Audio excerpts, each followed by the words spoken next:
जय हिंद दोस्तों। MiG-21 NCC army में आपका स्वागत है, वेलकम है। हम लोग जानेंगे किस तरह का पेपर आएगा, पेपर में किस तरह के क्वेश्चन रहेंगे, हिंदी में रहेंगे कि इंग्लिश में रहेंगे, ये सारी चीज़ें आज के वीडियो में जानेंगे। तो बिना देर किए आइए चलते हैं हम लोग। डीए सॉल्यूशन उत्तरमाला के साथ है पेपर फर्स्ट ड्रिल। पहले ड्रिल से जो क्वेश्चन है उसको जानते हैं। रिक्त स्थानों की पूर्ति कीजिए, फिलिंग द ब्लैंक्स। सावधान पोजीशन में पंजों के बीच की दूरी होती है कितना? 30 डिग्री। 30 डिग्री की दूरी होती है। विश्राम पोजीशन में एड़ी से एक दूसरे के 12 इंच पंजों के बीच की दूरी 18 इंच होती है। आप इंग्लिश वाला भी भर सकते हैं। You can fill by English solution also. तो फिर हम लोग देखेंगे कि सी में है girls. Girls NCC unit 1 minute में 110 कदम चलती। कितना कदम चलती है? 110 कदम। तो यहाँ पर 110 यहाँ पर भर देंगे। धीरे चल कदम की लंबाई 30 इंच होती है।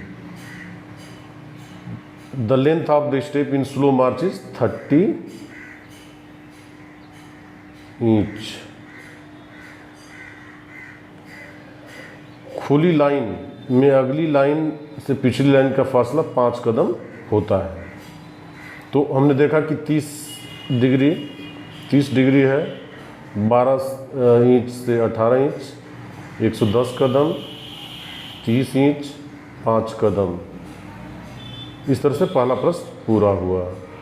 पहला प्रश्न के बाद हम जो करेंगे वह दूसरा करेंगे। दूसरा जो क्वेश्चन होगा, परिभाषा लिखो। परिभाषा लिखो में हम देखेंगे दाहिना दर्शक क्या होता है। दाहिना दर्शक परिभाषा लिखें। 3 लाइन में दाहिना दर्शक सबसे अगला दाहिने खड़ा होता है। इस कार्यवाही को दाहिना दर्शक कहा जाता है। दाहिना दर्शक इंग्लिश में भी पढ़ते हैं ये। दाहिना दर्शक stand right in the 3 line, this is called दाहिना दर्शक। ख है खुली लाइन चल। जब हम परेड में वीआईपी को निरीक्षण करना हो, खुली लाइन चल की कार्रवाई किया जाता है। खुली लाइन यहाँ पर बी में देखिए खुली line. When VIP inspects to parade then we do खुली लाइन चल। खुली लाइन चल कब करते हैं? जब कोई वीआईपी देखने के लिए आता है। ग में देखिए कदवार एक लाइन बन। अगर ये जो परिभाषा इसका लिखना रहेगा तो इसका लिखेंगे, जब हम परेड में कैडेट को लंबा दाहिने छोटा बाएं करके एक लाइन में खड़ा करते हैं, उसे हम कदवार एक लाइन बन का कहते हैं। इसके बाद उसी को इंग्लिश में लिखा हुआ है। और फिर हम देखेंगे कि घ में फाइल। जब एक जवान आगे खड़ा हो जाता है और उसके पीछे बाकी जवान खड़े होते हैं, इस कार्रवाई को फाइल कहते हैं। इस कार्रवाई को फाइल कार्रवाई कहते हैं। अंगा में देखिए अंगा लाइन। जब एक जवान दाहिना तरफ खड़ा होता है, बाकी जवान उसके बाएं 40 या 50 जवान खड़े होते हैं, तो इस कार्रवाई को लाइन कहते हैं। इंग्लिश में पढ़ते हैं line. When A cadet stands on right and others 40 और 50 cadets stands on left, it is called line. ये लाइन कहलाता है। तो दूसरा क्वेश्चन हम लोगों का पूरा हो गया। Second question. थर्ड क्वेश्चन के चलते हैं। ड्रिल क्या है इसको जानेंगे। What is drill? ड्रिल का क्या उद्देश्य है? ड्रिल के जो भी उद्देश्य हैं जिसको हम लोग इसमें जानते हैं। जो ड्रिल का उद्देश्य है वो ड्रिल का उद्देश्य देखेंगे। ड्रिल का उद्देश्य क्या है? The aim of drill are below. Drill का उद्देश्य निम्नलिखित है। क प्रशिक्षण में आज्ञाकारिता की भावना पैदा करना। To develop the quality of immediate and the implicit obedience to orders, ये पहला इसका अहम हो गया, उद्देश्य हो गया। ख, शरीर में फुर्ती लाना, ठीक ढंग से कपड़े पहनना, ये भी दूसरा जो ड्रिल का उद्देश्य है। Smartness in appearance and turn out, ये होगा। ग, आत्मबल बढ़ाना, create self confidence, self confidence बढ़ाने के लिए भी हम ड्रिल के उद्देश्यों में जानते हैं। घ, मिलजुल कर कार्य करना, वर्किंग टुगेदर, अकेले अकेले ना करके वर्किंग टुगेदर करते हैं। अनुशासन तथा शरीर और दिमाग का तालमेल सुदृढ़ करना, to inculcate sense of the discipline and the coordination between body and mind. तो ये जो ड्रिल के उद्देश्य हैं, ड्रिल के उद्देश्य हम जानते हैं। अब देखिए पेपर सेकंड जो आएगा 35 मार्क्स का होगा, उसको हम लोग देखेंगे कि किस तरीके से पेपर सेकंड के लिए क्या आता है। वीपन ट्रेनिंग एंड फायरिंग, तो वीपन ट्रेनिंग एंड फायरिंग के लिए हम देखेंगे कि वीपन ट्रेनिंग एंड फायरिंग क्या है। Weapon training and firing, fill in the blanks, रिक्त स्थानों की पूर्ति करो, इसमें आएगा। The system of operation SLR and the 5.56 mm INSAS rifle is self loading. जो SLR और 5.56 mm इंसास राइफल का ऑपरेशन सिस्टम सेल्फ लोडिंग होता है। यहाँ पर सेल्फ लोडिंग यहाँ पर हम लिख देंगे, सेल्फ लोडिंग। बी में है, during firing the waiting detail is arts from firing. जो फायरिंग के दौरान वेटिंग डिटेल्स फायरिंग बट से 25 गज की दूरी पर होता है, 25 गज होता है। The effective range of SLR is 300 गज। जो SLR का जो स्टैंडर्ड है वो 300 गज है, यहाँ पर गज की बात आ रही है। The capacity of magazines, D में है, the capacity of magazine of LMG is 30 rounds. जो LMG मैगजीन की क्षमता होती है 30 राउंड की होती है। ई में हम देखेंगे, the effective range of 5.5 mm INSAS rifle is 400 होती है। 5.5 mm इंसास राइफल प्रभावी रेंज 400 क्या होती है, मीटर होती है, गज नहीं होती है। यहाँ पर मीटर का प्रयोग किया जाता है, मीटर 400 मीटर, इसको हम लोग पढ़ेंगे। फिर वो हम देखेंगे कि ये 5वां क्वेश्चन, जो 5वां क्वेश्चन है उसको हम लोग देखेंगे। Which type of firing is conducted by NCC के जो कैडेट्स होते हैं किस तरह के फायरिंग करते हैं। NCC में कैडेटों को फायरिंग निम्नलिखित तरीके से कराई जाती है। आंसर, ग्रुप फायरिंग, पहला जो होता है ग्रुप फायरिंग कराया जाता है। दूसरा एप्लीकेशन फायर होता है। तीसरा स्नेप शूटिंग होती है, स्नेप शूटिंग। इंग्लिश में अगर पढ़ देंगे, then NCC cadets learn firing by following methods, group fire, application fire, snap shooting. Question number 6 चलेंगे। क्वेश्चन नंबर 6, 22 राइफल के प्रमुख भाग के नाम लिखिए। Right the name of the part of .22 rifle. .22 rifle के भागों का नाम लिखना है। आंसर है, .22 राइफल के प्रमुख भागों के नाम इस तरह से है। The name of .22 rifle part are butt, trigger, trigger guard, magazine, barrel, foresight, back sight. English में हम देखते हैं butt, trigger, trigger guard, magazine, barrel, foresight, back sight. तो सभी एक ही जैसा है और ये .22 राइफल के पार्ट्स हैं। फिर हम लोग देखते हैं अगला क्वेश्चन, 7 क्वेश्चन हम लोग देखेंगे। 7 question, what are the reasons for stoppage in rifle. Rifle जो होते हैं उसमें स्टॉपेज आने का क्या कारण है। तो उत्तर आंसर होगा खाली मैगजीन, पहला है, हो सकता है। फायरिंग पिन टूट जाना दूसरा हो सकता है। गैस की कमी हो सकता है। राइफल की सही सफाई न होना हो सकता है। इम्यूनेशन की खराबी हो सकती है। ये रहा। क्वेश्चन नंबर 8 देखते हैं। What are the safety precautions required during weapon handling. कोई भी हथियार इस्तेमाल करने से पहले कौन कौन सी सावधानी रखनी चाहिए? तो आंसर है चेंबर खाली है, ये देख लेना होगा। मैगजीन खाली है, ये देख लेना। हथियार ठीक से काम कर रहा है, ये देख लेना है। हथियार का सभी सब पुर्जा ठीक है, ये देख लेना है। सेफ्टी कैश एस पर है, ये भी देख लेना है। अगला क्वेश्चन है 9 नंबर।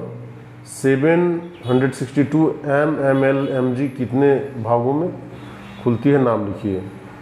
तो कितने पार्ट्स में खुलती है, इसको नाम लिखना है। तो हम लोग देखेंगे कि कितने भागों में इसका है।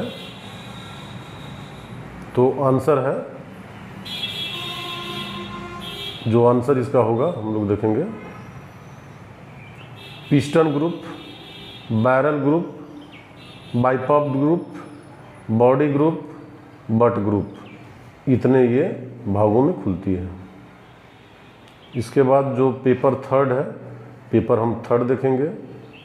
और पेपर थर्ड के लिए ये 5 मार्क्स का है। इसको हमें जो है क्या करना है कि खाली स्थानों को भरना है।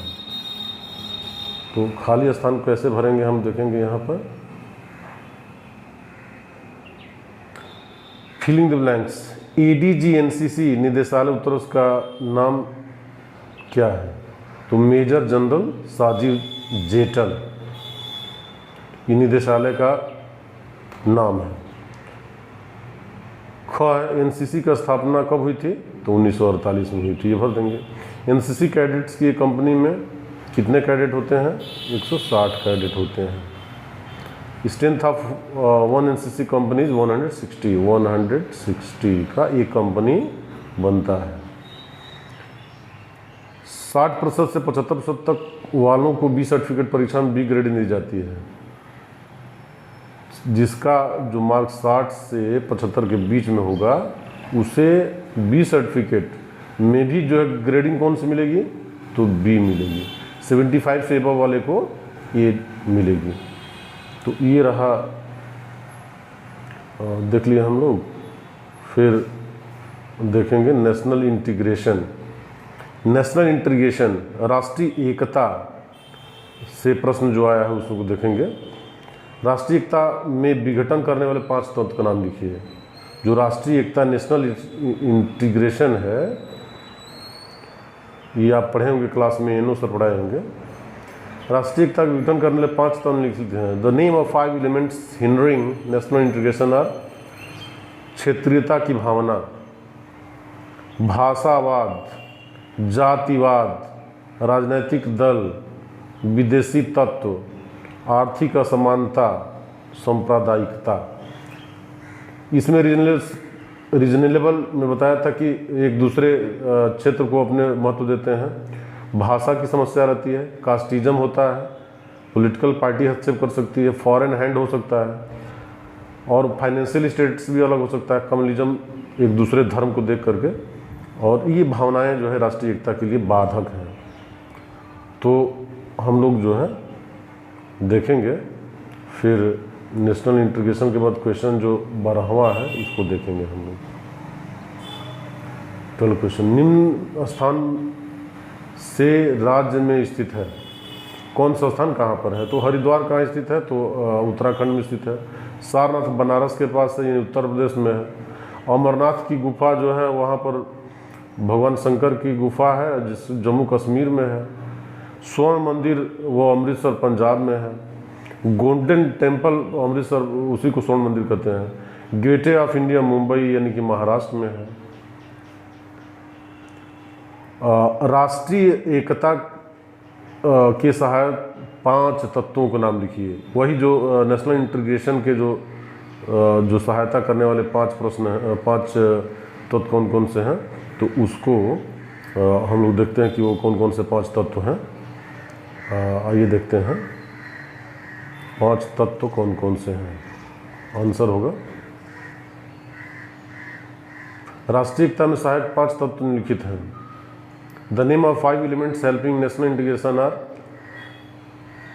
जो आदर्श नागरिकता की भावना को विकसित करना, feeling the ideal of ideal citizen, राष्ट्रभाषा को महत्व देना, राष्ट्रीय त्यौहार का ज्ञान होना, सामाजिक समानता होना, व्यापारिक शिक्षा का प्रसार होना, जिससे प्रोफेशनल टीचिंग्स जो होती हैं जिसमें कि कुछ ऐसे व्यवसाय जिससे कुछ रोजी रोटी मिल सके उस तरह का। देखिए क्वेश्चन नंबर 14 है, देश की स्वतंत्रता में भाग लेने वाले मुख्य नेताओं के नाम लिखिए। Right the name of the personality who took parts is war of independence of India.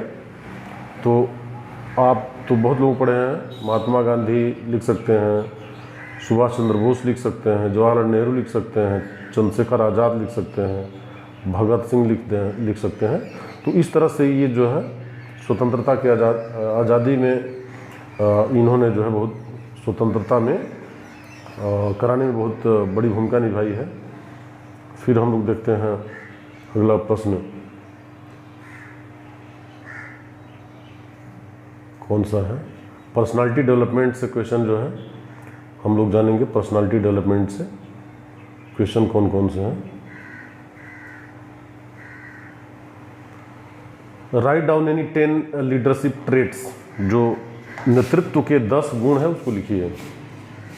तो सही आचरण होना चाहिए, आंसर में देखेंगे सही आचरण, साहस की भावना उसमें हो, निर्णय डिसीजन मेकिंग उसमें होना चाहिए, तुरंत विश्वसनीयता, सब में विश्वास बनाए रखे, सहनशीलता, उसके अंदर जो है टॉलरेंस पावर भी होना चाहिए, ये ना कि कोई व्यवहार कुछ गलत किया तो उसके प्रति जो है तुरंत ये हो जाए, गुस्से हो जाए, ऐसा नहीं। उत्साह होना चाहिए, नेतृत्व करना आना चाहिए, सत्यवादिता, झूठ सच न बोले, झूठ न बोले, सत्य बोले, सत्यनिष्ठा, और जो भी कार्य करे वो निष्ठा से करे, निर्णय लेने वाला हो, हाँ निर्णय जो भी ले तुरंत ले, ऑन स्पॉट। क्वेश्चन नंबर 16, भारतीय नागरिकों को प्राप्त किन्हीं 5 मौलिक अधिकारों के नाम लिखिए। तो भारतीय संविधान में जो 5 मौलिक अधिकार हैं उसके बारे में ये बताया गया है। तो देखते हैं 5 अधिकार कौन कौन से हैं। पहला समानता का अधिकार, राइट टू इक्वलिटी, सभी लोग समान हैं। दूसरा स्वतंत्रता का अधिकार, स्वतंत्र है सभी लोग, शोषण के विरुद्ध कर कोई शोषण नहीं कर सकता। धार्मिक स्वतंत्रता, आप कोई भी धर्म अपना सकते हैं। संस्कृत और शिक्षा संबंधी अधिकार है, उसमें कोई भी शिक्षा ले सकते हैं आप। संवैधानिक उपचारों का अधिकार, ये जो 6वां है संवैधानिक उपचारों का अधिकार, जितने भी संविधान के ये अधिकार हैं इनको ये दिलाने का काम करता है वैधानिक उपचारों का अधिकार।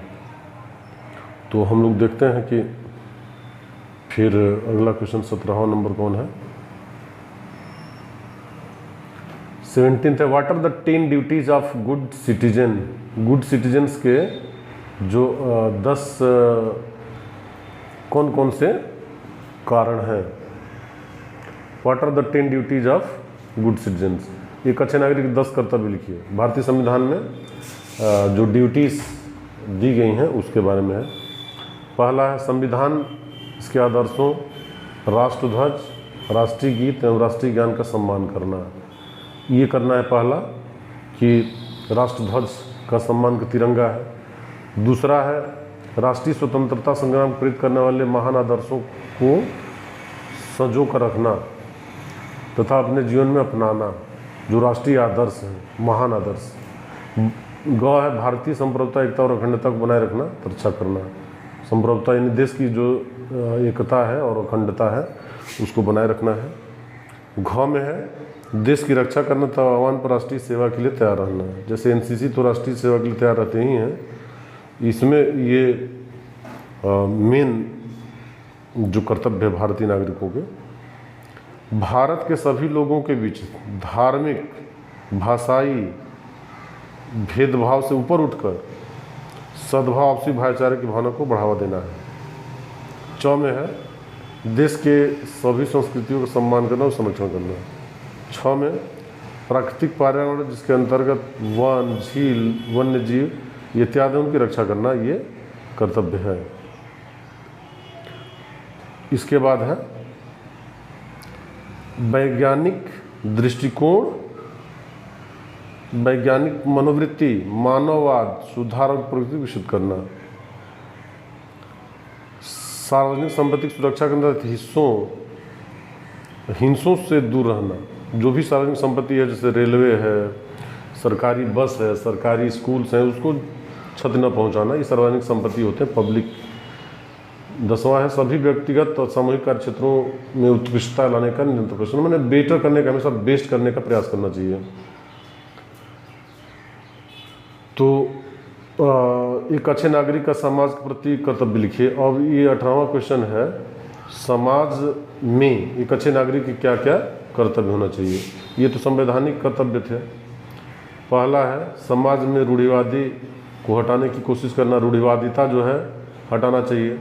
शिक्षित समाज का निर्माण करना, जातिवाद का विरोध करना, धर्मवाद का विरोध करना, क्षेत्रवाद का विरोध करना, और जो अक्षम है, जो लोग कमज़ोर हैं, उनकी सेवा करना, मितव्ययिता होना, बहुत ज़्यादा खर्च न करना, दहेज प्रथा का विरोध करना, अधिकार एवं कर्तव्य के बारे में सचेत करना, क्या कर्तव्य है, क्या अधिकार है, सबको ये बताना, ये जो है कार्य होना चाहिए।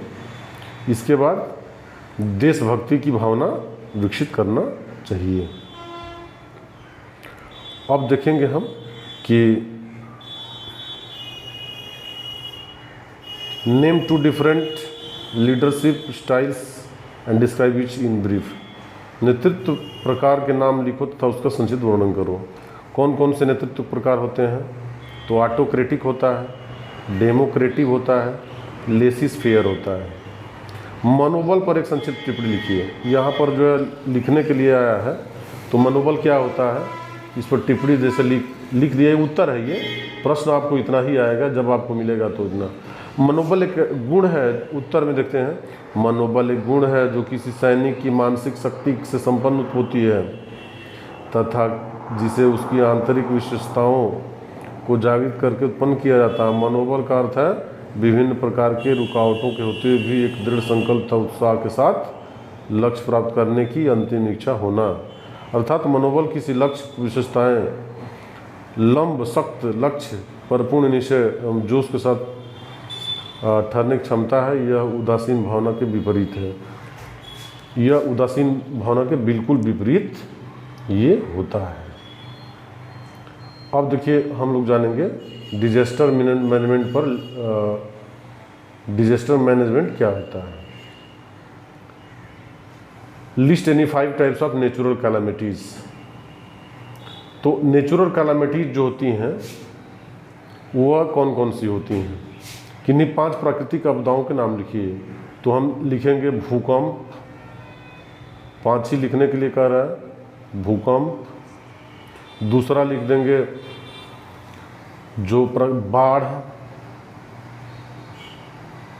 तीसरा लिखेंगे आकाशीय बिजली। आकाशीय बिजली से बहुत लोग मर जाते हैं, आकाशीय बिजली गिरने से मरते हैं। उसके बाद तूफान, जो हरिकेन के रूप में आती है, तूफान। 5वां लिख देते हैं भूस्खलन। पहाड़ी क्षेत्रों में भूस्खलन हो जाता है जिससे कि बहुत ही दिक्कत होती है। तो इस तरह से ये जो 21वां क्वेश्चन था उसका हम लोग उत्तर जाने। 22वां क्वेश्चन है modes of spreading fire as under. कैसे कैसे जो है आगे लग जाते, what are the modes of the spreading fire, कैसे कैसे आग फैल जाती है, उसको यहाँ हम लोग जानेंगे।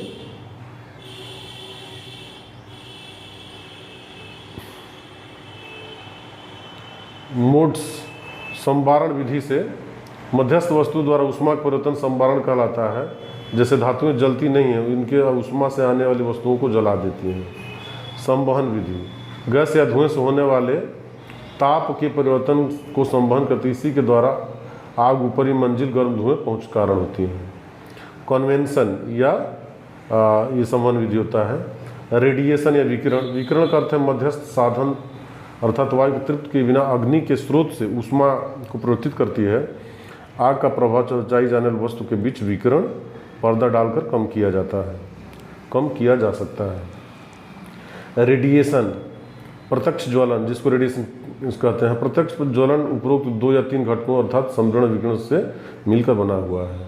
ये जो ऊष्मा है उसका विकिरण हो जाता है, रेडिएशन हो जाता है। और जो है हम देखेंगे अगला क्वेश्चन कि कौन सा है, आग बुझाने कौन कौन से तरीके हैं। Write the methods of fire control. The fire control methods are as under. आग लगे हुए उत्तर है ये, आग लगे हुए पदार्थ को छोटे छोटे ढेर में बांट कर अलग कर दें। आग ढेर पर रेत, सूखा मिट्टी, पानी डालें। यदि संभव हो तो आग आगे भाग कर काट शेष भाग से अलग कर दें। आग के ऊपर कार्बन डाइऑक्साइड गैस छोड़ें, जो कि एक्सक्यूजिटर होता है फायर एक्सटिंग्विशर, उसका प्रयोग, उसमें जो कार्बन डाइऑक्साइड होता है उसको डालने का प्रयास करना चाहिए। ये आग बुझाने का सबसे अच्छा कारण उपाय है। सोशल सर्विस एंड कम्युनिटी से क्वेश्चन होगा। सोशल सर्विस एंड कम्युनिटी जो क्वेश्चन है सोशल सर्विस से, वो है कम्युनिटी डेवलपमेंट। HIV एड्स कैसे फैलता है, इससे कैसे बचा जा सकता है। HIV जो रोग है वो ह्यूमन इम्यून वायरस या HIV का जो फुल फॉर्म होता है ह्यूमन इम्यून वायरस या AIDS, acquired immune deficiency syndrome. Acquired immune deficiency syndrome AIDS का फुल फॉर्म है। तो कैसे फैलता है, तो HIV सहित खून से, जैसे किसी को HIV हुआ है और वो रक्तदान करता है तो हो सकता है, और सुरक्षित यौन संबंध से हो सकता है। इस्तेमाल किया हुआ सिरिंज, जिसको एड्स हुआ है उसके सुई लगा करके और बिना धोए यदि फिर दूसरे को लगाया जाता है या बिना, तो उससे हो जाएगा। HIV वाली माँ के से अपने घर के बच्चे से, यदि कोई माँ HIV हुआ है तो उसके बच्चे को भी होगा। बचाव के उपाय क्या है इसके, तो खून की सही जांच करके दूसरे को देना चाहिए। खून का जांच जो है जो होना चाहिए वह तभी करना चाहिए। कंडोम का इस्तेमाल होना चाहिए। इस्तेमाल किया और सिरिंज को नष्ट करने से, HIV के बारे में अच्छी जानकारी से, और जितनी जानकारी ही बचाव है। अब जो 25वां क्वेश्चन है उसको हम लोग देखते हैं। जो 25 क्वेश्चन नंबर क्या है, 25वां क्वेश्चन है write the major social service activities conducted by NCC cadets. NCC cadets जो सोशल सर्विस करते हैं उस कौन कौन से हैं उसको हम लोग देखते हैं। तो वृक्षारोपण करते हैं, सही बात है। प्रौढ़ शिक्षा की व्यवस्था, एडल्ट एजुकेशन, जो कि बड़े बूढ़े हैं पढ़े नहीं उनको पढ़ाने का। जन जागरण रैली करते हैं, जैसे अभी देखिए जन जागरण रैली हुआ है, जब कोविड का इंजेक्शन लगाना तो NCC कैडेट से बढ़ चढ़कर जन जागरण किए हैं। पल्स पोलियो में काम करते हैं। कुष्ठ रोग में जो कोढ़ रोग है उसके इलाज के लिए जन जागरण करते हैं। एड्स जागरूकता करते हैं। सड़क बनाना और सुधारना, इसके लिए काम करते हैं। रोड कंस्ट्रक्शन, वृद्धाश्रम, ओल्ड होम विजिट करते हैं, जाते हैं। दहेज प्रथा रोकने के शपथ लेते हैं। रक्तदान करते हैं, ब्लड डोनेशन करते हैं। तो इतने जो है कार्य NCC के हैं, और भी अपने से जो आपको इच्छा हो लिख सकते हैं इसके अलावा भी। रक्तदान क्या आता है, what are the advantage of blood donation. रक्तदान से क्या होता है, हम रक्तदान देते हैं, ब्लड डोनेट करते हैं तो दूसरे का तो जान बच ही जाता है और उस व्यक्ति को भी लाभ होता है जो कि दिया है, उसके ब्लड फिर नए बनने लगते हैं। रक्तदान से लाभ, उत्तर देखिए, रक्तदान से हम किसी दूसरे मनुष्य को मरने से बचा सकते हैं। हमारे रक्तदान करने से कई ऐसे मनुष्य का जीवन बच सकता है जिसको रक्त की आवश्यकता हो, जैसे युद्ध में घायल हुए सैनिक, सड़क दुर्घटना, बीमार व्यक्ति आदि आदि। तो ये जो है रक्तदान के लाभ होते हैं। हेल्थ और हाइजीन से हम लोग जानेंगे फर्स्ट एड क्या होता है, व्हाट इज़ फर्स्ट एड। तो फर्स्ट एड्स क्या होता है और उसका जो है जो फर्स्ट चोट प्राथमिक चिकित्सा कैसे करेंगे लिखें। तो उत्तर है स्पिरिट से घाव को साफ करेंगे, एंटीसेप्टिक लोशन जैसे बीटाडीन इत्यादि का इस्तेमाल करेंगे। किसी का कट जाता है हाथ उधर तो मरहम पट्टी करने से रक्त प्रवाह रुकता है, घाव को अधिक चोट से बचाता है। और उसके बाद जब फर्स्ट एड कर देते हैं फिर बाद में डॉक्टर के पास ले जाते हैं। अपने कैंप में आप किस तरह की साफ़ सफाई का ध्यान रखते हैं? How to ensure cleanliness during camp. Camp का जो साफ़ सफाई है वह कई एरिया में बटा होता है। एक तरफ साफ़ सुथरा स्थान का नियुक्त होना अधिक महत्वपूर्ण है। Select a clean area for camp. पहला है कैंप में गंदगी को न फैलाया जाए। दूसरा है जो पीने पानी है उसे अच्छी तरह से छाना जाए और उसके आसपास पानी ना रुके। जो कचरा है उसे कूड़ादान में डाल दें और गंदगी न फैलाएं। तो ये जो है कैंप की सफाई इस तरह से हम लोग रखते हैं। और कैंप की सफाई के बाद जो है जो क्वेश्चन फिलिंग द ब्लैंक्स है उसको हम देखते हैं। फिलिंग द ब्लैंक्स, खाली जगह भरें। प्लेग जो होता है, plague is caused by, plague नामक रोग चूहों के द्वारा होता है। चूहा आप जानते हैं, प्लेग तो इस समय नहीं लेकिन पुराने समय में यदि 50 साल 100 साल पीछे जाते हैं तो प्लेग नामक बीमारी थी, जैसे इस तरह कोरोना आया है। Malaria is caused by female, जो मच्छर होती है ना उससे मलेरिया होता है, मॉस्किटो के द्वारा। वायरल फीवर जो बीमारी है, वायरल फीवर वो फैलने वाली बीमारी है, उसको हम कहते हैं कंटेजियस कहते हैं। कंटेजियस एक दूसरे व्यक्ति से दूसरे व्यक्ति को होता चला जाता है। रैबीज कुत्ते के काटने से होता है, कुत्ता काट ले तो जो बीमारी होती है, जो वायरस है उसका नाम है रैबीज नाम है। Installation of water is done by adding bleaching powder, bleaching powders के मिलाने से पानी जो है शुद्ध हो जाता है, पीने योग्य हो जाता है। अब देखिए 15 अंक का एडवेंचरस ट्रेनिंग से क्वेश्चन होगा। डायरेक्टर जनरल एनसीसी के द्वारा कौन कौन से साहसिक क्रियाकलाप का आयोजन किया गया? तो डायरेक्टर जनरल जो होते हैं डीजी एनसीसी, उनके द्वारा जो साहसिक कार्य किए जाते हैं तो हम लोग देखेंगे कौन कौन से कार्य होते हैं। पहले इसको देख लेते हैं एडवेंचर वाले कार्य को। और डायरेक्टर जनरल एनसीसी द्वारा कैडेट के निम्न साहसिक कार्य क्रियाकलाप का आयोजन करती है। पहला दुर्गम स्थानों को पैदल यात्रा आदि। एडवेंचर्स कोर्स नौकाहन, जो नौकाहन होता है नाव के द्वारा चट्टानों पर चढ़ना। और रॉक क्लाइंबिंग करते हैं। पर्वतारोहण माउंटेनिंग एक्सपीडिशन, पर्वतों पर चढ़ना। पैराशूट से कूदना, पैरा जंपिंग। तो ये जो है डीजी एनसीसी के द्वारा जो एडवेंचर ट्रेनिंग है उसमें ये कराया जाता है। फिर हम लोग देखेंगे कि जो क्वेश्चन है 31वां क्वेश्चन है, describe the objectives of adventure training. जो साहसिक प्रशिक्षण है एडवेंचर ट्रेनिंग, उसके ऑब्जेक्टिव्स क्या हैं, उद्देश्य क्या क्या है?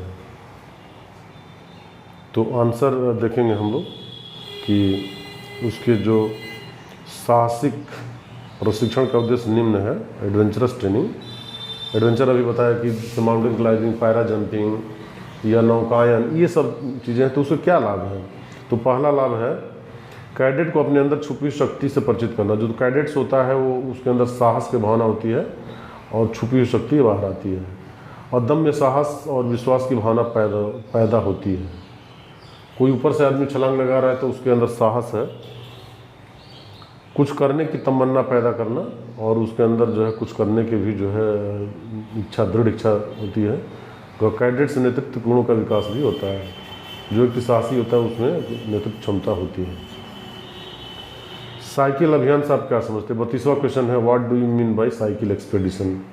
तो उत्तर है साइकिल अभियान के दौरान लंबी दूरी तय करने की कार्रवाई से हमारा आत्मबल मजबूत होता है। उसमें साइकिल चलाते हैं और लंबे दूरी तक जाते हैं। हम लंबे दूरी तक चलाते हैं टीम के साथ और इससे सीख मिलती है कि अगर हम एकजुट होकर कोई भी कार्य करें तो बेहतर ढंग से कर सकते हैं। और कार्य भी बेहतर तरीके से होगा। तो ये जो साइकिल अभियान का मुख्य होता है। उसके बाद हम देखेंगे कि इन्वायरमेंट के प्रति हमारा जो है क्या जो पर्यावरण है, हाँ, तो उसके प्रति क्या हमारा कार्य है। वायु, जल और मृदा में भौतिक, रासायनिक एवं जैविक गुणों में होने वाले परिवर्तनों को प्रदूषण किसे कहते हैं, और उसके 4 प्रकार लिखिए। तो प्रदूषण मैंने उसमें कि ऐसे गंदगी मिल जाना, रासायनिक जैविक गुण का परिवर्तन हो जाना जो मानव के लिए नुकसानदेह हो, जो मानव जीवन उसके रहन सहन अन्य जीवों पर कुप्रभाव डालते हैं, प्रदूषण कहलाते हैं। प्रदूषण के प्रकार में जल प्रदूषण, पानी प्रदूषित हो जाता है, वायु प्रदूषण, हवा प्रदूषित, मृदा प्रदूषण हो जाता है और ध्वनि प्रदूषण हो जाता है। क्वेश्चन नंबर 34 है, जंगलों के क्या लाभ हैं। जंगल जो हम देखते हैं फॉरेस्ट, उसके क्या क्या लाभ हो सकते हैं। जंगलों से निम्नलिखित लाभ होता है। पहला, जंगल से लकड़ी पैदा कर सकते हैं, लकड़ी, wood from forest.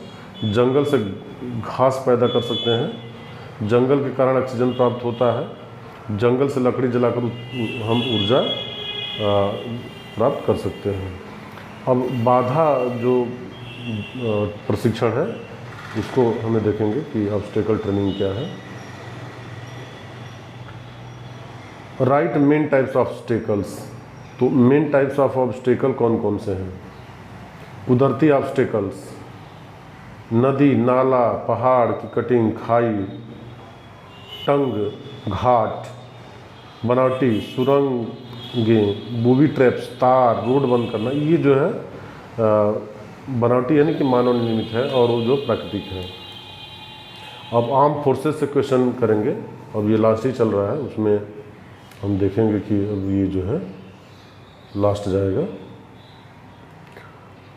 Arm forces, खाली स्थान भरिए, स्पेशलाइज्ड सब्जेक्ट्स। भारतीय सेनाओं के 5 सर्वोच्च अधिकारी राष्ट्रपति होता है, ये सबको पता है। इन्फेंट्री सेक्शन के 2 ग्रुपों में बांटा गया है।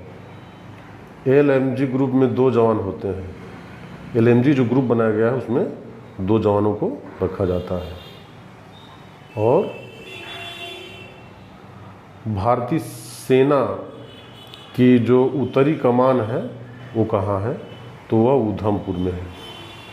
भारतीय थल सेना अध्यक्ष जनरल बिपिन रावत है। ये करंट है कि भारत के थल सेना अध्यक्ष इस समय कौन है, तो बिपिन रावत है। फुल फॉर्म भी लिखने के लिए है AMC। तो AMC, right the full forms of the following, लिखिए, फुल फॉर्म लिखिए। तो AMC army medical corps, ANO associate NCC officer, NCC national cadet corps, GCI girls cadet instructor, Indian national defence academy. तो इस पर आपको 5 अंक मिलेगा। गलत सही ट्रू फॉल्स करना है, तो ट्रू फॉल्स से भी 5 अंक मिलना है। ट्रू फॉल्स से भी 5 अंक मिलना है। तो देखते हैं ट्रू फॉल्स कौन कौन से हैं। राइट, ट्रू और फॉल्स। तो पहला देखते हैं कि पहला ट्रू है कि फॉल्स है। चीन ने भारत की उत्तरी सीमा पर अक्टूबर 1962 में आक्रमण किया था। तो ये सही है। चाइना के युद्ध माना जाता है कि 1962 में भारत चीन युद्ध हुआ था, लेकिन उसमें चाइना ने ही आक्रमण किया था। तो ये सही है। भारतीय सेना के 2 अंग हैं, ये गलत है। भारतीय सेना के 2 अंग हैं। कितने अंग हैं, तो 3 अंग हैं। नौसेना और वायुसेना, थल सेना, इसलिए ये गलत है। भारतीय सेना की ट्रेनिंग कमान लखनऊ है, ये भी गलत है। भारतीय सेना के ट्रेनिंग कमान नई दिल्ली में है। एक इन्फेंट्री सेक्शन में 10 जवान होते हैं, सही। Infantry section has 10 jawans, true, सही है। ऑपरेशन विजय मई से जुलाई 1999 तक लॉन्च किया गया था, सही है। ऑपरेशन विजय जब युद्ध हो रहा था जम्मू कश्मीर में पाकिस्तान से, तो उसमें ऑपरेशन विजय का ऑपरेशन चला था और उसमें भारत की विजय हुई थी। अब मैप रीडिंग से हम लोग देखते हैं। मैप रीडिंग से कुछ क्वेश्चन है। मैप रीडिंग, इसका मतलब कि मैप जो देखते हैं वो कैसे ज्ञात करेंगे। कंपास के बिना उत्तर दिशा ज्ञात कैसे तरीके कौन कौन से हैं, तो सूर्य को देख करके हम जान जाएंगे पूरब से उत्तर निकलेगा। इसका मतलब कि बाएं हाथ जिधर रहेगा वह उत्तर होगा। कब्रिस्तान से भी पता लगा सकते हैं, मस्जिद से भी लगा सकते हैं, फलदार पेड़ देख करके भी हम लगा सकते हैं। जो उसका अधिकतम जो हिस्सा होगा वह दक्षिण दिशा की तरफ होगा, तो उसके उल्टा वाली दिशा उत्तर होगा। ध्रुव तारा उत्तर दिशा में ही होता है। तो ये मैप रीडिंग हम लोग कर लेते हैं और इस तरीके से रूढ़ चिन्ह बनाना है। रूढ़ चिन्ह का मतलब यह है कि जो चिन्ह होते बनाए रहते हैं मैप पर, उसको देख करके हम कैसे ग्रेव्स, तो ग्रेव्स जो होंगे किस तरह से, जो कब्रिस्तान ऐसे बना रहेगा, रेलवे ट्रैक जो होगा इस तरह का बना रहेगा, ब्रिज ऐसे बनता है, और पुलिस स्टेशन ऐसे लिखा रहेगा, पुलिस स्टेशन लिखा रहेगा, और कॉन्टोर्स जो लाइन रहेगा जो तार से घेरा हुआ इस तरह से बना हुआ रहेगा। तो इसे रूढ़ चिन्ह कहते हैं या पारंपरिक चिन्ह भी इसे हम कहते हैं। तो पारंपरिक चिन्ह जो है के बाद जो क्वेश्चन है हम देखते हैं कि name two methods and explain briefly by which setting of map is carried out. Map set करने की दो विधियाँ बताइए और संक्षिप्त में व्याख्या कीजिए। तो उत्तर है, मैप सेट करने की विधि है कंपास विधि द्वारा और मैप द्वारा। सबसे पहले मैप को खोला जाता है, कंपास के खोल को मैप के ऊपर रखते हैं, मैप के देशांतर या अक्षांश पर कंपास के टंग नाच और थंब रिंग नाच को मिलाते हैं। घ में जो होता है मैप, अब मैप को यहाँ तक घुमाते हैं कि कंपास की एरो मार्क पूरा 360 डिग्री पर सीधाई पर आ जाए और अंगा में अभी मैप सेट हो गया है। तो इस तरह से मैप सेटिंग हो जाती है। तो हम देखते हैं कि किस तरीके से, और how many types of north, उत्तर कितने, उत्तर जो दिशा है वह कितने प्रकार का होता है। तो हम देखते हैं, तो उत्तर 3 प्रकार का होता है। वास्तविक उत्तर होता है, एक मानचित्रीय उत्तर होता है, एक और चुंबकीय उत्तर होता है। यह मिलिट्री की भाषा में है। मिलिट्री सिंबल का चिन्ह बनाइए। पैदल सेना सेक्शन कैसे रहेगा, तो इस तरह से बनेगा। पैदल सेना बटालियन कैसे रहेगा, तो ये एक बना करके फिर एक ऐसे 2 खींच दिया जाए। LMG ऐसे तीर का निशान बना देंगे। 51 mm मोटर ऐसे बना करके और एक जो है गोला खींच देंगे। वायुयान विरोधी गन, वायुयान विरोधी जो गन रहेगा इसका ऐसे बना देंगे। तो इस तरह से हम लोगों का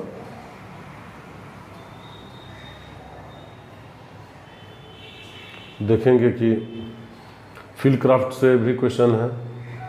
सेक्शन फॉर्म कितने प्रकार के होते हैं, तो सेक्शन फॉर्म जो होते हैं वो सेक्शन फॉर्म जो होते हैं कितने प्रकार के होते हैं। सिंगल फाइल फॉर्मेशन होता है, फाइल फॉर्मेशन होता है, एरोहेड फॉर्मेशन होता है, एरोहेड फॉर्मेशन होता है, डायमंड फॉर्मेशन होता है, स्टैंडर्ड फॉर्मेशन होता है। दूरी का अंदाज़ा लगाने का तरीका, तरतीब के बारे में लिखिए। तो right methods of judging distance का तो कैसे करेंगे, तो इकाई का तरीका है, दिखाई का तरीका है, आवाज़ का तरीका है और ब्रैकेटिंग का तरीका दिया गया। सेक्शन औसत का तरीका है। फायर कंट्रोल ऑर्डर का क्या काम है, तो ग्रुप है, रेंज है, इंडिकेशन और टाइप ऑफ फायर है, उत्तर होगा। इंट्रोडक्शन इन्फेंट्री वीपन्स, जो इन्फेंट्री यानी कि थल सेना के वीपन्स होते हैं उसके एक सेक्शन में 10 जवान होते हैं। सेक्शन कितने जवान होते हैं, तो 10 जवान होते हैं। एक सेक्शन में 10 जवान होते हैं और उनके पास निम्न प्रकार के हथियार होते हैं। तो राइफल कितने होते हैं, 7 होते हैं। CMG कितने, 2 होते हैं। LMG कितने होते हैं, 1 होते हैं। Write the sequence of stripping a 7.62 mm LMG। Light machine gun के जो होते हैं उसको सीक्वेंस लिखना है। तो piston group, barrel group, butt group, body group और वाइपार्ट ग्रुप। इस तरीके से हम देख लिए कि फिल इन द ब्लैंक्स में 7.62 mmSLR का मोजल वेलोसिटी जो 2700 फीट पर सेकेंड होता है। .22 राइफल का कारगर रेंज 25 गज है। एमरल्ड 5 भागों में खोला जाता है। एक सेक्शन में राइफल ग्रेनेड 4 होते हैं। 9 mm कार्बाइन मशीन गन 2 किस्म के फायर कर सकती है। और ये लास्ट में जो है मिलिट्री हिस्ट्री क्या से क्वेश्चन एक है, थल सेना को कितने कमानों में बांटा गया है तथा इनका स्थान लिखो। तो कितने कमानों में बांटा गया है, तो थल सेना को 6 कमानों में बांटा गया है जो निम्नलिखित है। तो 6 कमान में बांटा गया है। फिर अगले वीडियो में आपको बताऊंगा 6 कमान कौन है। तो ये आपको अच्छा लगा होगा तो सभी लोग सब्सक्राइब कर लें, लाइक और शेयर करना भी न भूलें। तो इसी के साथ धन्यवाद।